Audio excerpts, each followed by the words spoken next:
প্রায় ৬ ঘন্টার অভিযানের পর নারায়ণগঞ্জ সিটি কর্পোরেশনের সাবেক মেয়র সেলিনা হায়াৎ আইভীকে গ্রেফতার করেছে পুলিশ। গতরাত 11:30টার দিকে আইভীর বাসায় অভিযান চালায় আইন শৃঙ্খলা বাহিনী। খবর পেয়ে ঘটনাস্থলে যায় এলাকাবাসী। সড়ক অবরোধ করে বিক্ষোভ করেন কর্মী সমর্থকরা। ৫ আগস্ট আওয়ামী লীগ সরকার পতনের পর সারা দেশে বিলুপ্ত করা হয় সিটি কর্পোরেশনের মেয়র পদ। তখন থেকেই নারায়ণগঞ্জের দেওভোগ এলাকার নিজ বাড়িতেই অবস্থান করছিলেন সাবেক সিটি মেয়র সেলিনা হায়াৎ আইভী। বৃহস্পতিবার রাত 11:30টার দিকে সেখানে অভিযানে যায় পুলিশ। খবর পেয়ে আইভীর বাসার সামনে ছুটে আসেন কর্মী সমর্থকরা। সড়ক অবরোধ করে স্লোগান দিতে থাকেন তার পক্ষে। রাতভর চলে এমন পরিস্থিতি।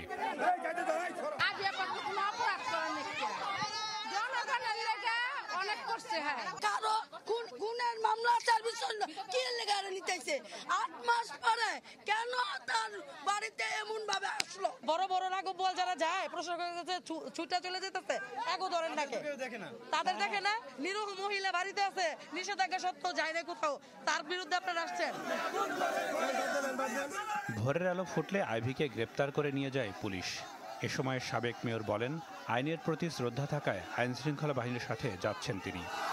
আমার এখানে প্রশাসন এসেছে এবং ওনারা বলেছে যে আমার বিরুদ্ধে ওয়ারেন্ট ইস্যু করা হয়েছে, যদিও তারা আমাকে ওয়ারেন্ট ইস্যুটা দেখাতে পারে নাই, কিন্তু আমি আইনের প্রতি শ্রদ্ধাশীল হয়ে আমি তাদের সাথে যাচ্ছি।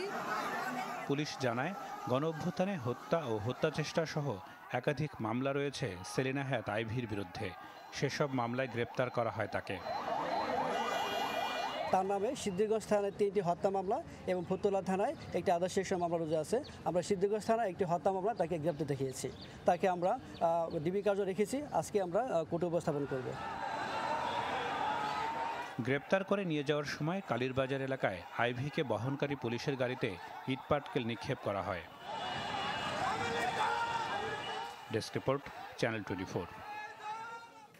একনল হ্যান্ড ওয়াশ 100% প্যারাবেন ফ্রি, তাই নিরাপদ হাতের জন্য আস্থা রাখুন